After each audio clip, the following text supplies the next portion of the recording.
a couple weeks ago on the mall, and before the mob attacked the Capitol and standing up for the Constitution. Ladies and gentlemen, anybody who wants to buy Japanese yen, it's time. I'm placing an buy at 103.78. Okay, order place to buy Japanese yen. It was a great display of calm demeanor and simply doing his job. Joe Grogan, the Prime Minister of the United Kingdom, tweeting out the Archbishop of Canterbury getting vaccinated yesterday. We still got the celebrities mentioning the message and all that. What is your to-do list to jumpstart vaccination? What can be the distinction Dr. Fauci and people like you can bring to make a success for President Biden? Well, I think, it's interesting that Biden is bringing in Andy Slavitt, who had worked in the Obama administration to turn around the healthcare.gov debacle. Andy was not looking to come back into government service. He had just moved, actually, and was looking to live outside of Washington, D.C. He's more of a fix-it guy than he is an ideologue, although I do disagree with him philosophically. I think it's a good sign they're going to be looking at things differently. And the number one thing that they should be doing is getting more vaccine into the commercial channel and forgetting about all this central planning. There is a need for government to get involved in reaching people who are disconnected from the medical system. But we get people vaccinated all the time in this country as a matter of course for measles, mumps, rubella. There's no reason why we shouldn't be using this normal channel that we use for the vast majority of this, and then supplementing it with Public Health Service Corps. I'm very skeptical of the deployment of the National Guard as a solution. For the inner cities and rural areas where it's going to be difficult to reach people, because I think it's going to breed skepticism. There could be a role for them in some of the mass vaccination sites, but in many instances, the pharmacist is your number one healthcare provider you see more than anybody else, and I think they're more likely to be trusted than somebody showing up in camouflage with a needle. But Joseph Grogan, so what's the biggest concern,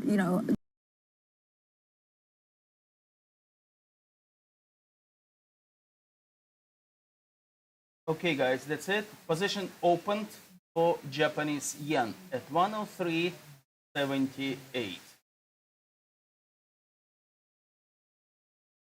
Storage all the time, and the government has dumped a bunch of money into this system. And McKesson, AmerisourceBergen, Cardinal, they move things all the time. Now McKesson, those are the big three pharmaceutical distributors. Now McKesson is the primary vendor for the current vaccine, but they're taking orders directly from the government on how to do this. They should bring those guys in and say, what would you do now? And put on the table, hey, if we sold you, how many doses would you buy from us and get people vaccinated? I personally am fortunate enough, I would pay for the vaccine for myself and my family. Now, it may not be that I'm in the preferred priority group that CDC wants, but so what, to be honest with you? We're in a race against time.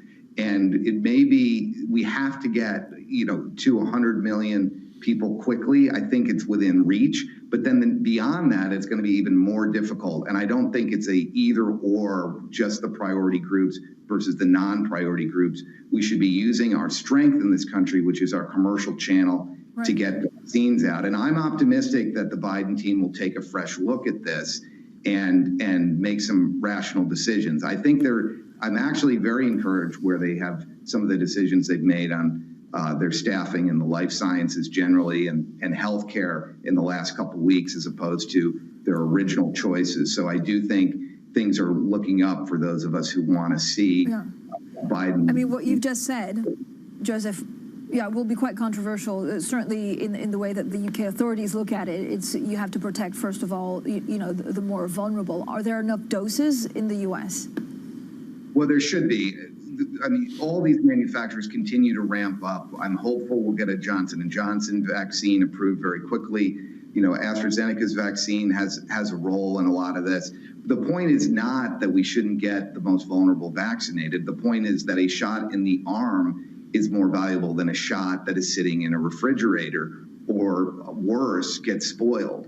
So, trying to push everything through a narrow tube is not getting the job done. There are other avenues to get more vaccine flowing. And I do believe there's enough. I mean, they had purchased enough for a specific target at the end of the year, and they didn't hit it. So there is surplus out there. It's just not in the right places, and it's not getting into syringes and into arms. Joe Grogan, thank you. Terrific brief. Greatly appreciated. Joe Grogan, thank you for your public service, the former director of White House Domestic Policy Council and at USC as well. Francine, there it is, sterling out to 2018 levels, continued sterling strength. Yeah, and Tom, this is on a number of levels. So first of all, the vaccine inoculation process at the moment, I have to say, is working better in the UK than other countries. In Europe, France could catch up, but for the moment it's quite behind. So partly it's that, partly it's also the supply chains because of Brexit. But we also heard from the Bank of England in terms of inflation. I think we had some inflation numbers, and they weren't nearly as high as they could have been, and that has implications, of course, for future monetary policy as well, Tom. Well, it's miles away from the gloom of a 120. Remember 120, 122? World's coming to an end. We put on 17 big figures No longer. on pound sterling as well. I think that's really of an important note. Futures up 15, Dow futures up 73. We are in a stick on the VIX, 22.16. Can President Biden, on his day of inauguration, can he see a 19 VIX? Well, that would be a big move, actually, based on what we've got right now. But nevertheless, a buoyant market to greet. Mr. Biden this morning, 1.10 on the 10-year yield. Oil, 56.34 on Brent crude oil, up gold rather, up $13. Francine and I remiss. Bitcoin crushed 34,800. We will not be talking Bitcoin with Jason Furman of Harvard. Act 10 with Jason Furman, looking forward to doing that. This is Bloomberg.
This is Bloomberg Best, your weekly review of the most important business news, analysis, and interviews from Bloomberg Television around the world. Ken Burns, welcome to Bloomberg Big Decisions. We have always been a mixture of things. We are always stronger for that mixture. Growth is a way to stay competitive, delight more and more consumers. Are you worried that people won't take the vaccine? We remain concerned about vaccine hesitancy. What is one word of advice you'll take with you? Learn how to listen. And that is certainly something that has served me well. Ankiti, where do you go from here? It's a huge market. It's a huge opportunity. I want to go 100x from here. Our philosophy is to partner where we can and stand apart when we should. Access the financial world on demand. Hear from leading economists, policymakers, and industry experts via live and on-demand webinars, only from Bloomberg. Start exploring to see what's moving the markets. Visit Bloomberg.com/webinars.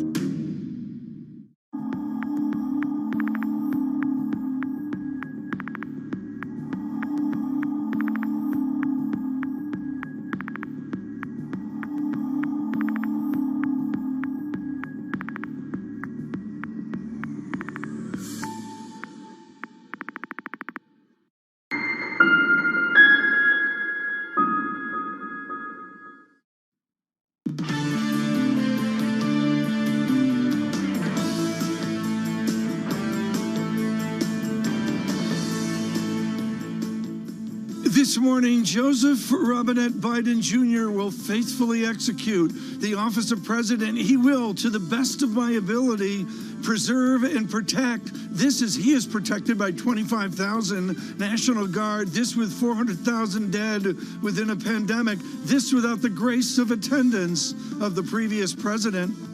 From McConnell to Schumer in a 50-50 Senate, Durbin of Illinois looks for a, quote, level of cooperation.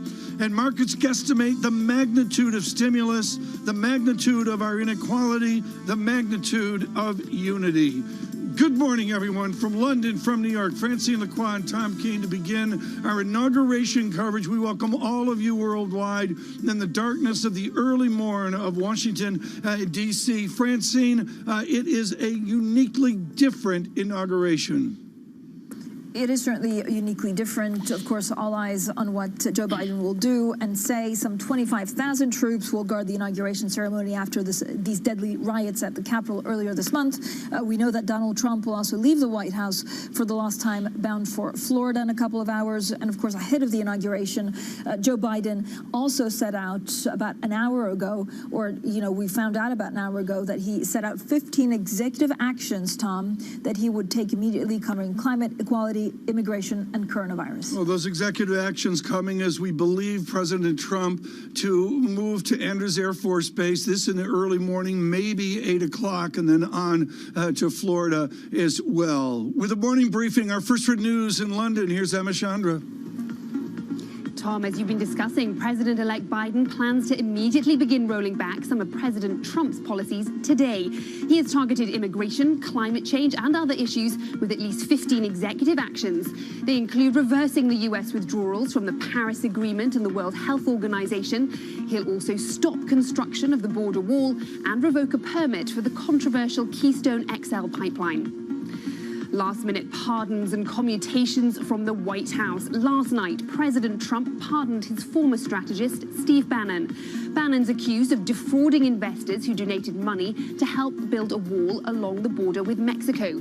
The president also pardoned rapper Lil Wayne and former Detroit Mayor Kwame Kilpatrick.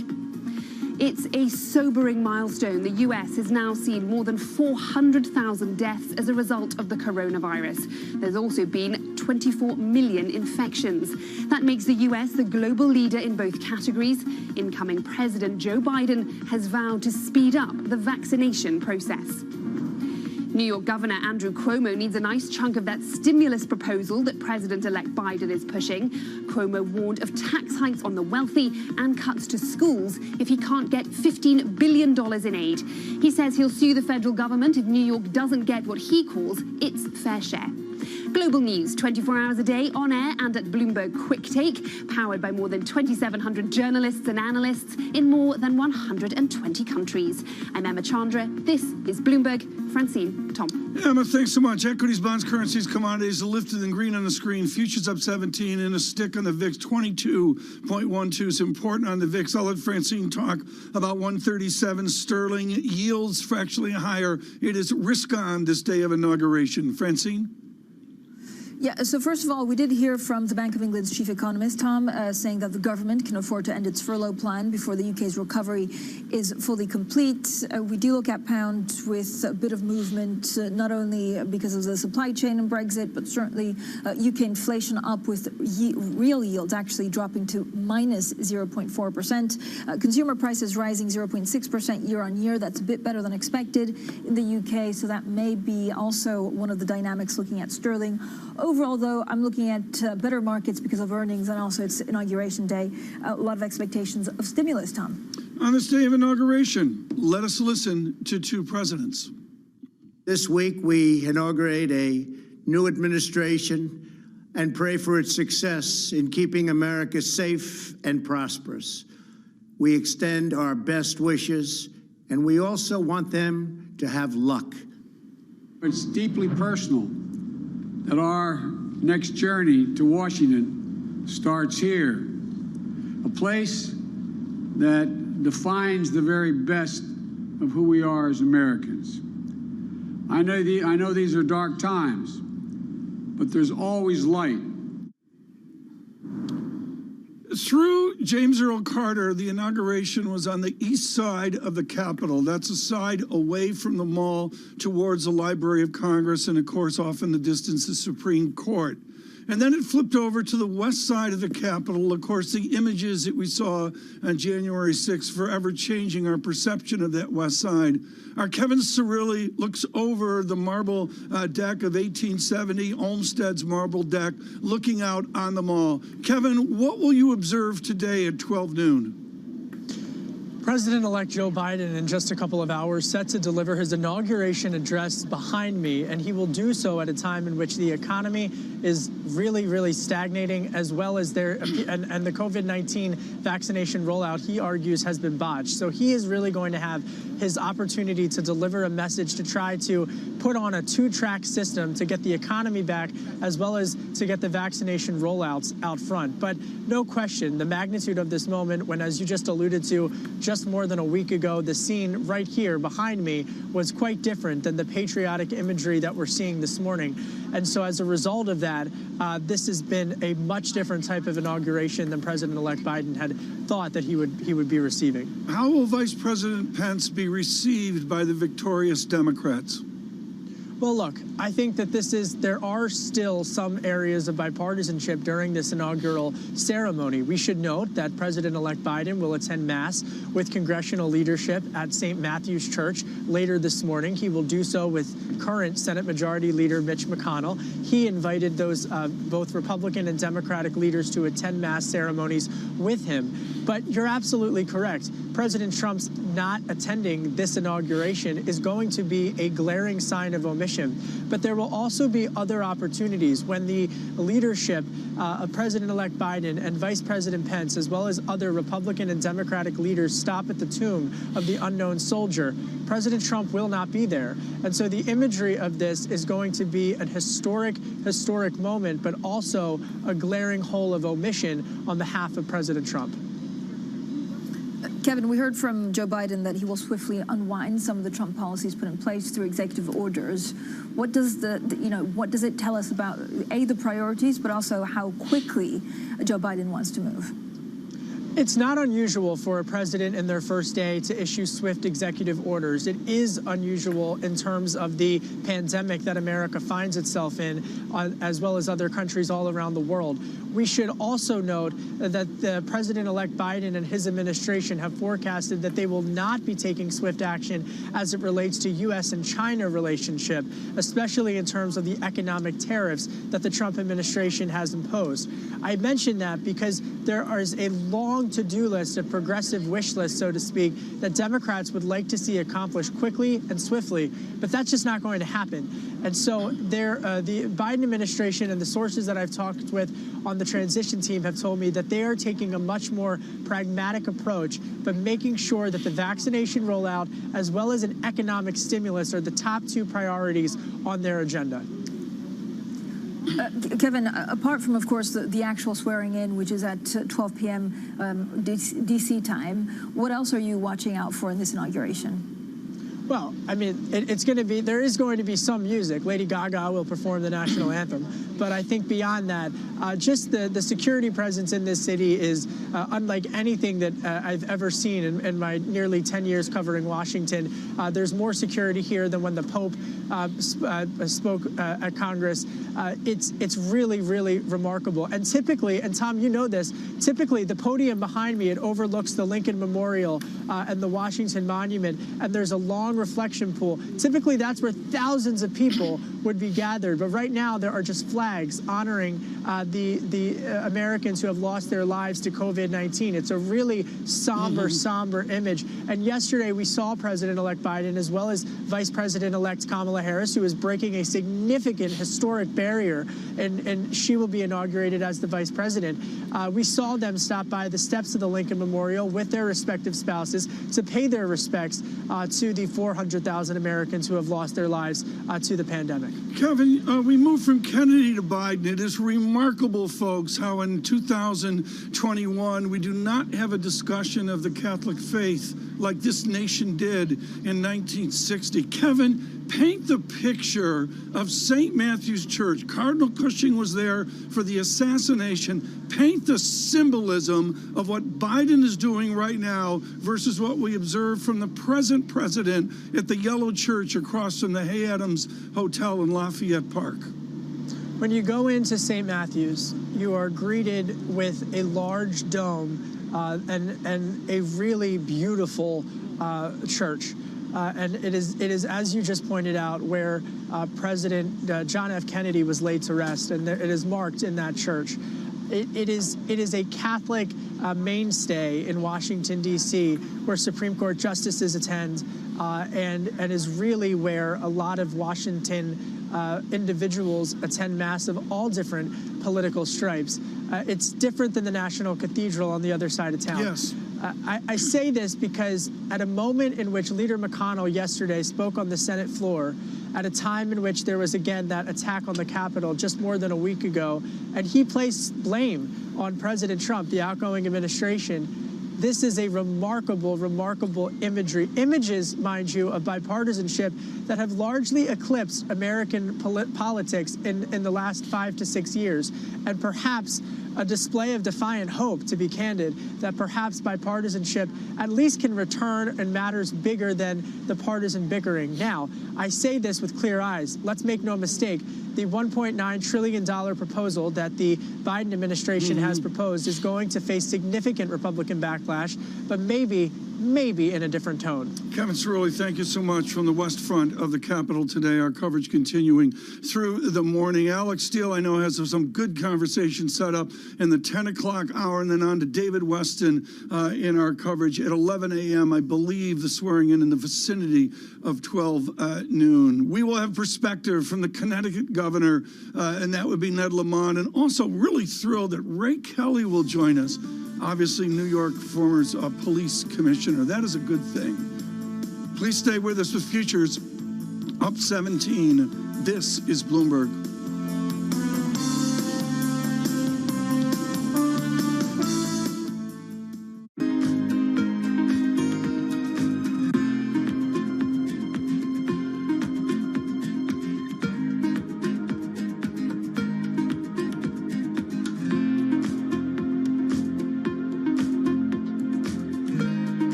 Market that over the past few weeks has made it clear it wants to go higher. It got a little spooked by the idea that geopolitical tensions are rising.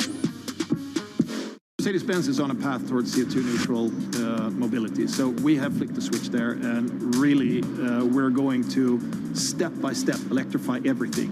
And what does that mean? Combustion engines get electrified.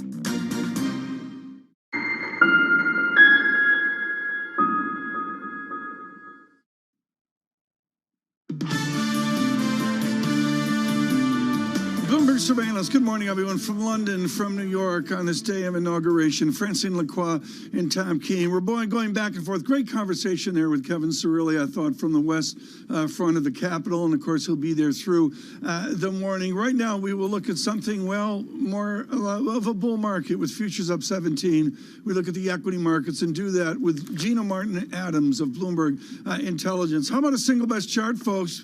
4 stocks. This one doesn't, what do they say on the Muppets? This one doesn't look like the other ones or whatever it is. JP Morgan straight up. Wells Fargo with a pulse, and the rest just underperforming going back to 2007. Gina Martin Adams, I don't want you to give me buy, hold, sell on the banks, but I do want you to talk forward with your courage to be in the market about stock selection. Should we bank on stock selection, or is a more passive, blended, diversified path better for this year?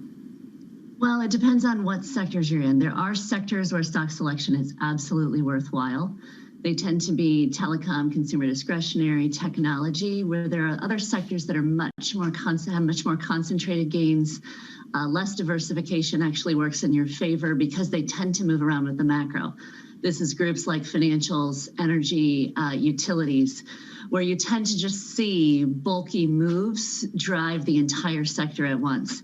You know, obviously your chart on banks there shows that there has been one single large winner in the bank space. I think that that is specifically because of a flight to quality in banks in an environment of extraordinarily low interest rates. There's a lot of fear still that the financial sector is under distress as a result of potential bankruptcies coming out of the energy space. Right.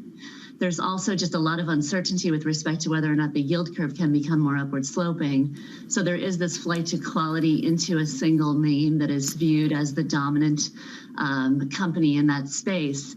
That said, overall financials, you're not going to get as much benefit of single name selection as you are in some of the other sectors historically.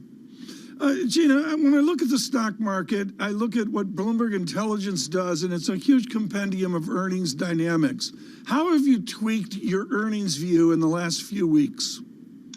So interestingly, we haven't really tweaked our earnings view very much, at least from my perspective, where I run a macro model for what do I expect from earnings results over the course of 2021. Not a lot has changed. What we use is forward-looking estimates for where we think economic growth is going to go. I do think if we do get a near $2 trillion spending package passed out of the first 100 days of the new Biden administration, we will most likely have to increase our macroeconomic estimates to suggest that we could get closer to 20% growth in EPS in 2021. So we could have much stronger growth as a result of simply more stimulus coming down the pike. In terms of analyst expectations, most of the changes over the course of the last 2 weeks have really come out of the financial sector, and that's as a result more of fourth quarter beats than anything else. I mean, the financial space has had an extraordinary beat to expectations for fourth quarter. Originally, we were expecting a 20% drop in earnings for that segment. We're now on pace for a 5% gain. That alone has resulted in an upward adjustment to S&P 500 fourth quarter. What's most interesting about this to me is that that is not resulting in any change to 2021. So analysts are saying, once again, this happened to us in the second quarter and the third quarter as well. Great. We've had much better than expected performance, but there's a tremendous amount of skepticism as to whether or not that's actually going to follow through to elevate earnings growth in the year ahead. We think it will, but analysts are still holding the line on their expectations for 2021, only incrementally increasing them for really more than 6 months. Yeah, it's really interesting. Gina, talk to me about zombie companies. How should we look at the potential for zombie companies actually infecting the system? Yeah, it's a difficult question because this was something we talked about a lot in 2009, 2010 as well. I mean, recall we had giant bailouts in that great financial crisis. The result was government takeovers of some companies, which then were reissued as public from public to private entities. We've got something very similar on our hands today, where we have government direct funding supporting a large swath of companies in the index. I would say the space where we want to be most careful is probably still energy. When we look at the energy sector, a third of that sector still does not meet the market cap threshold requirements for inclusion into the S&P 500, and they're still sitting in the S&P 500. So the committee has been really slow to kick some of these companies out. Bankruptcy risks has certainly been minimized. It's not that these companies are necessarily going to go bankrupt, but they are being tremendously supported by government funding, by extremely low credit spreads. You see something very similar in the airline industry, which is obviously somewhat reliant upon continuous payments from the government in order to remain afloat. It's going to remain a problem, without a doubt, for the next year or so. The real question becomes, how fast can we grow coming out of this? And when we grow, who will be the net beneficiaries of that growth? And for energy, a lot of that's going to depend on the price of the underlying commodity. For airlines, it'll depend more on economic activity and how robust activity gets. Thank you so much, Gina Martin-Adams, there, Bloomberg Intelligence Chief Equity Strategist. Now, coming up on Bloomberg Markets, Ralph Schlosstein. He is Evercore Co-Chief Executive. That interview at 10:30 a.m. in New York, 3:30 p.m. in London, and this is Bloomberg.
我开始做直播是在今年年初的时候，主要是去年的话，我们参加更多的是线下的活动。今年大家都知道，由于中国的这个疫情，导致这些线下活动不能办了，所以更多的交流方式在线上。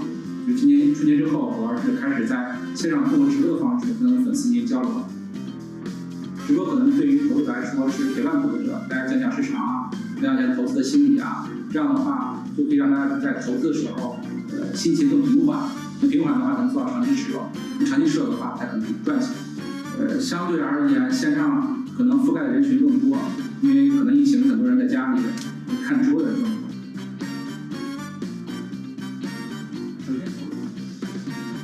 反而可能，我这个工作可能是反而是受益于疫情的一个工作吧。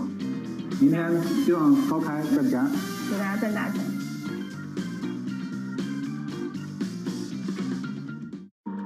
Generation's biggest problem. Climate change is happening. And the world's most innovative solutions. Transport, industry, buildings, electricity, all of those things. Everything you need to know about our changing environment, the politics of global warming. We can and we will deal with climate change. In the fight against climate change, Bloomberg Green has you covered.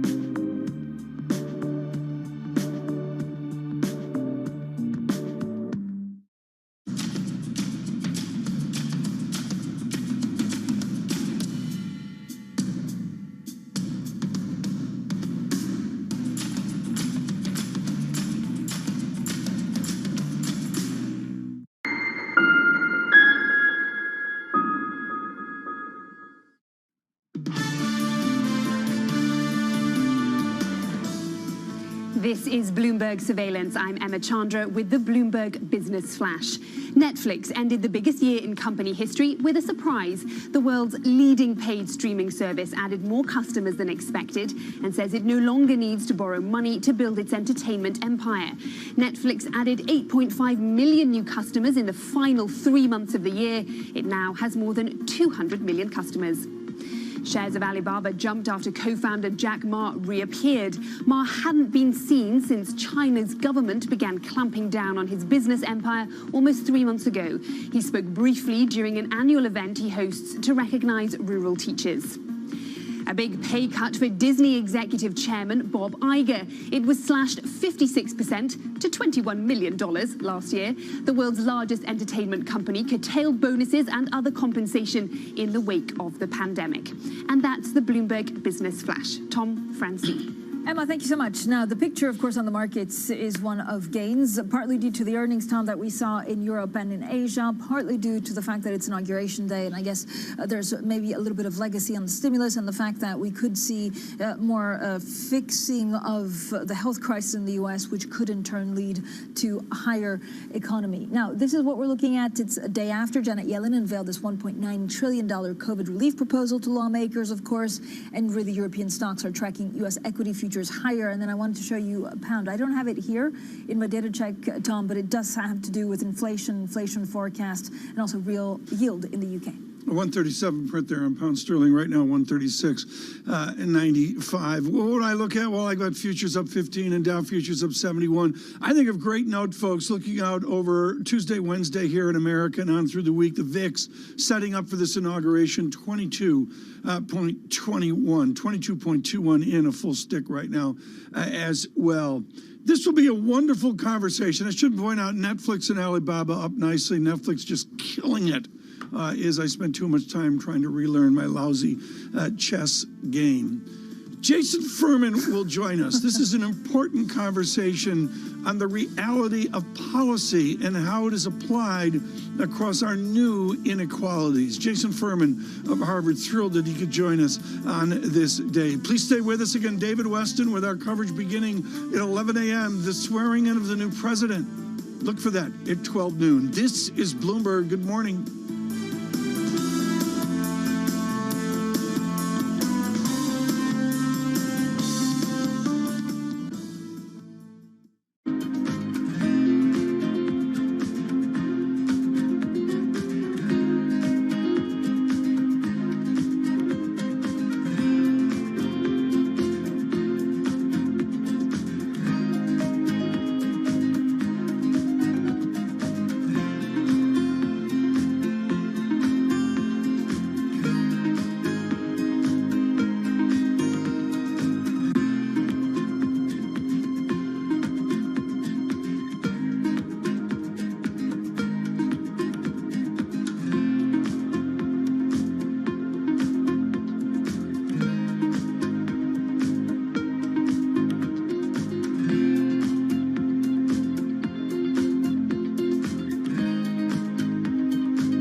Okay, guys, I'm going to play stop on profit for Japanese yen.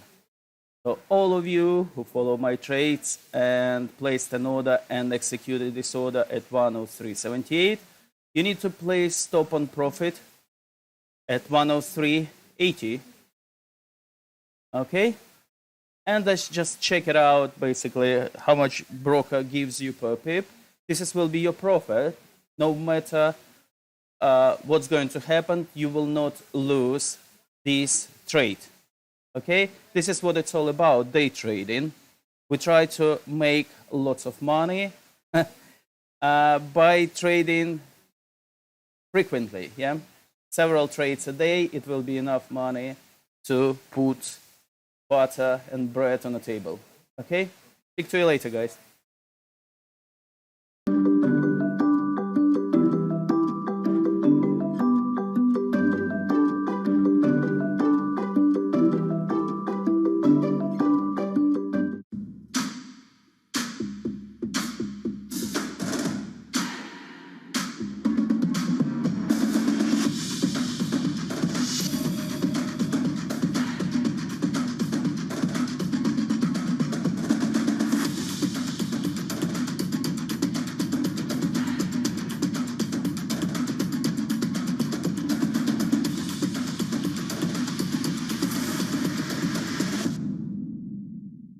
Their CPG history, their experience, and really how we might be able to combine together to really create this fantastic public company. And so we kind of got into the SPAC thing a little bit before it became such a hot method of going public. Give you a sense of the real-time action, the 10-year yield tumbling now 11 basis points, so continuing in this knee-jerk risk-off feel.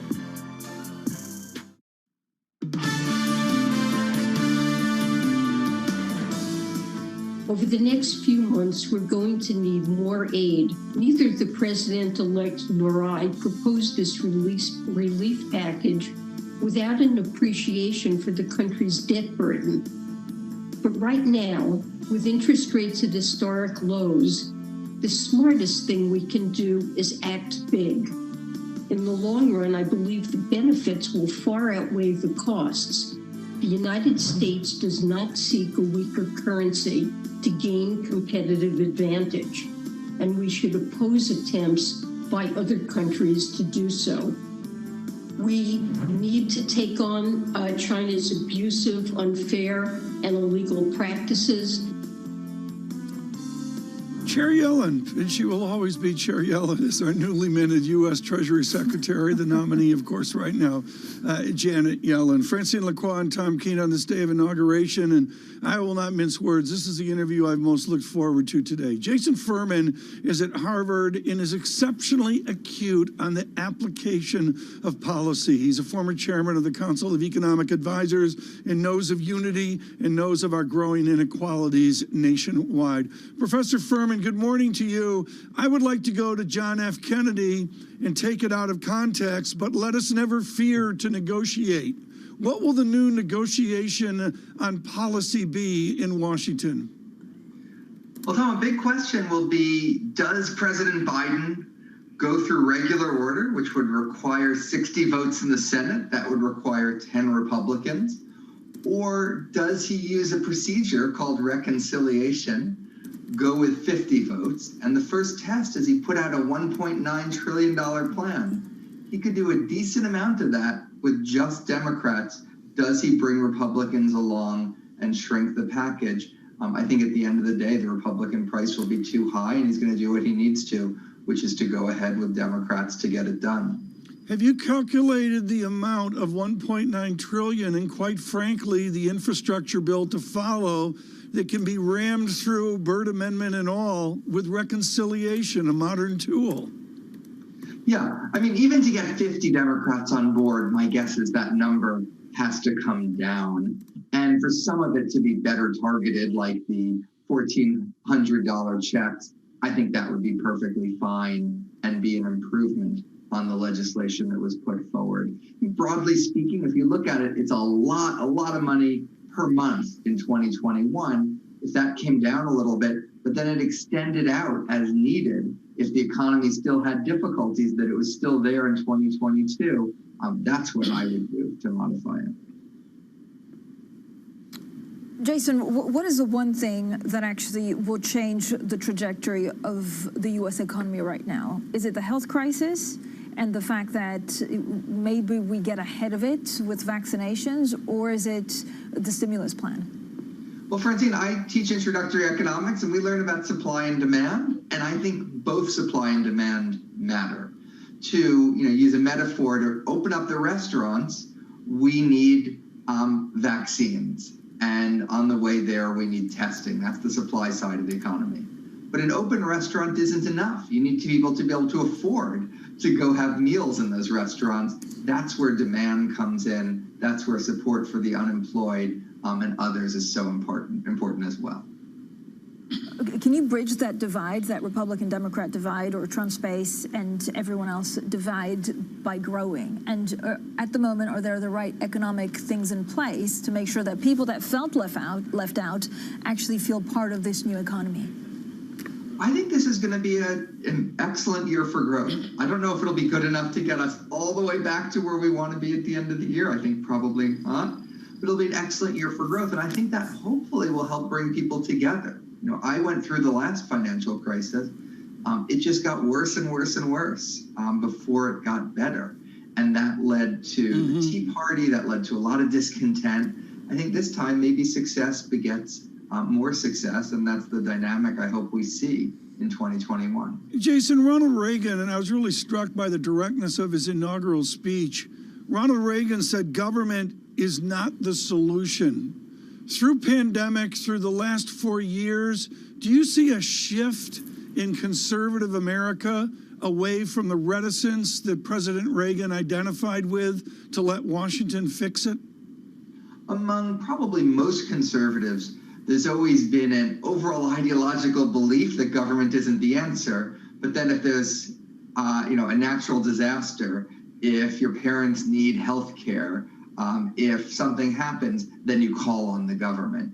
And so I think that cognitive dissonance, or maybe it's a principled set of exceptions, is longstanding, and that's what we're seeing now. So I don't think it's an ideological shift so much as a pragmatism or willingness to make exceptions. I want you to state now, I want you to pretend you're talking to Ec 10 right now, and I want you to address the 14 people in your class with their hands up saying, look at all this debt, look at all this growth of debt, someday we will pay a price. How do you answer that question?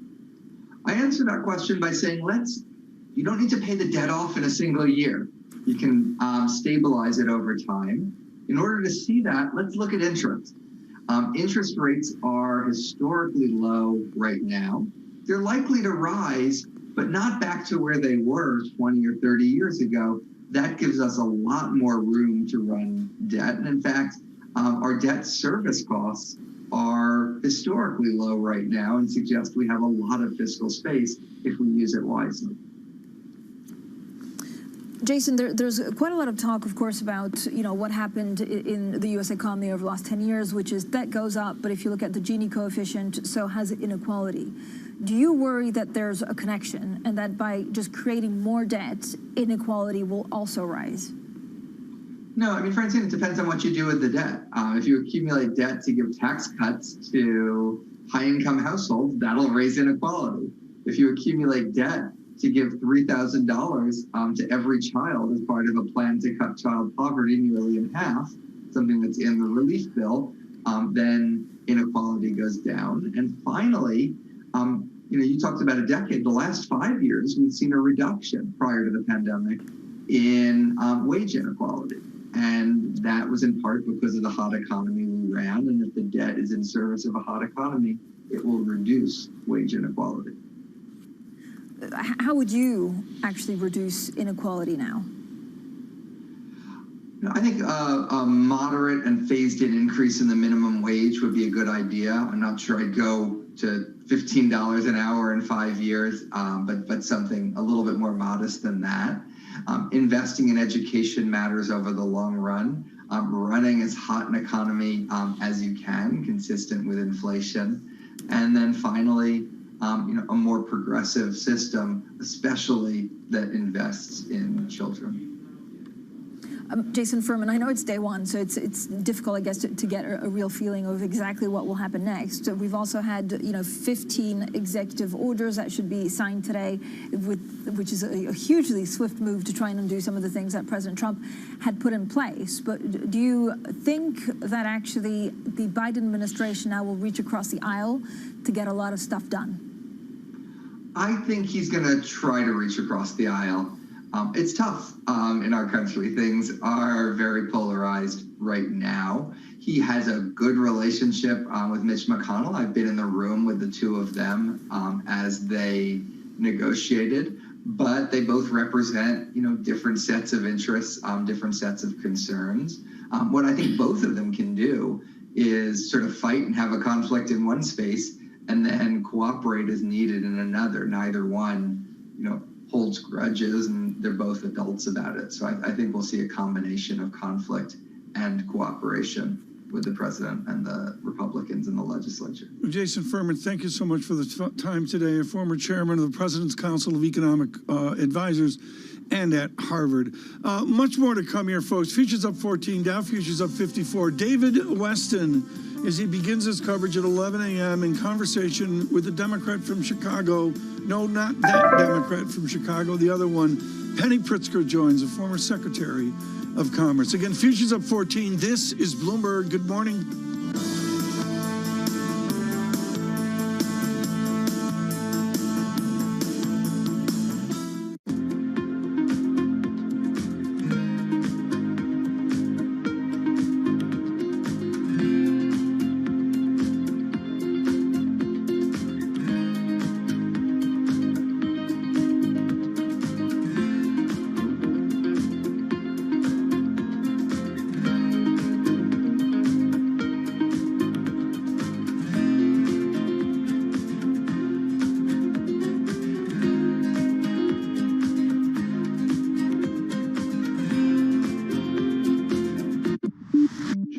continues to be, recovering well. And with the opening up that was decided at the last 5-year plan, that is a golden opportunity for many international banks. So we'll look to double our footprint across IB and also wealth management and asset management in the 3 to 5 year time frame. Growth outlook structurally is very strong, but it does need to consolidate and allow time to help the share price appreciation to move more in sync with the growth. So China can avoid further decoupling if they stop these inappropriate actions. But at the moment, we really want to see the dust settle first on international relationships, on China's role in the global economy. I don't see a likelihood of a big change in the policy with the change of administrations.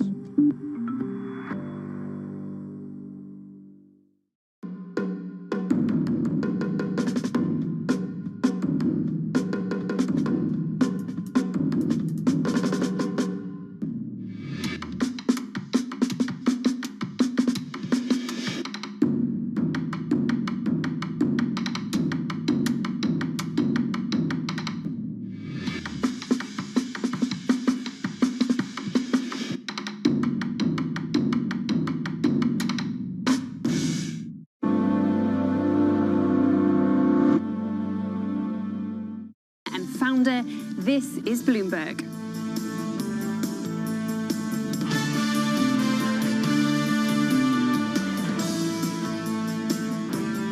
My fellow countrymen, I, Dwight D. Eisenhower, do solemnly swear. I, John Fitzgerald Kennedy, do solemnly swear. I, Lyndon Baines Johnson, do solemnly swear. let us encourage individuals at home and nations abroad to do more for themselves. Ladies and gentlemen, the President of the United States. To a few of us here today, this is a solemn and most momentous occasion. And yet in the history of our nation, it is a commonplace occurrence. The orderly transfer of authority as called for in the Constitution. The President is neither prince nor pope, and I don't seek a window on men's souls. In fact, I yearn for a greater tolerance. My fellow citizens, today we celebrate the mystery of American renewal. I, George Walker Bush, do solemnly swear. That I will faithfully execute the office of President of the United States. That I will faithfully execute the office of President of the United States. That I will execute the office of President to the United States faithfully. That I will execute faithfully the office of President of the United States. The office of President of the United States faithfully. So help me God. I, Donald John Trump, do solemnly swear. That I will faithfully execute. That I will faithfully execute. The office of President of the United States. The office of President of the United States. There's terrific perspective there from before World War II. Thanks to our Sarah Rappaport for a lot of work to find those important moments in our nation's history. We welcome all of you to Bloomberg Surveillance this morning, Francine Lacroix and Tom Keene. And now we go to where Pennsylvania Avenue turns. East of the White House, there's an abrupt right turn and down Pennsylvania Avenue to the Capitol. And I would suggest maybe a Pennsylvania Avenue. Mr. Biden will not walk up today. Emily Wilkins is there, and she joins us now. Emily, let's start with that. There is a tradition. Will President Biden and Mrs. Biden walk up Pennsylvania Avenue at any point today? You know, they're not going to have the big inaugural parade that we're used to seeing from other presidents and other inaugurations. Instead, the newly sworn-in President Biden will be headed off to Arlington Cemetery to lay a wreath at the tomb of the unknown soldier. From there, he will return to the White House, where his staff has informed us that he has a very busy day ahead, signing a number of executive orders. Well, that is news. Let's cover on that right now. With, you know, the normal switching in pandemic care and that, the White House is ready to greet the Biden family? The White House is prepared and ready to greet the Biden family. Donald Trump is leaving early this morning. He will be boarding a plane to Mar-a-Lago. Then Biden will be getting in. He's got a number of executive orders ready to sign. That includes revoking the permit for the Keystone Pipeline, rejoining the Paris Climate Accord, and rejoining the World Health Organization. Okay, guys, as you can see, we closed Japanese yen at 103.80. So all of you who followed my trades and purchased it at 103.78, you got your stop at 103.80. So you got your profit. Well done. Yeah. I will calculate. I'll show you on the screen how much we made. You can see from on your screen, basically on your trading account. It all depends how much broker gives you per pip. Yeah. So it might be 30 pounds per pip, maybe 100 pounds, maybe 50 pounds. So well done. Anyway, it was profitable trade. His own political party. We've heard that he potentially has interest in sort of remaining as a political figure, someone who still might have influence. And then there's always the question, will he run again in 2024? Will he be able to run again in 2024? There's a potential that the Senate might block him from doing that, depending how the impeachment trial goes. Emily, given what we heard from Mitch McConnell yesterday, does it make it more likely that actually he'll work well with Joe Biden?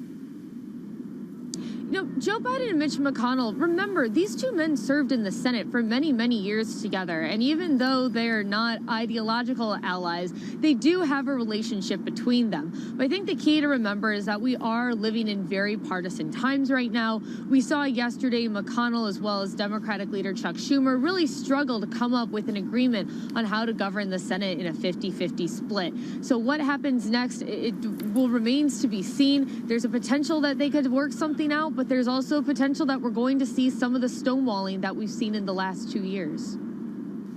Emily, how much focus will be on Mike Pence today? That's almost fulfilling, you know, the role of Donald Trump in this inauguration in many ways.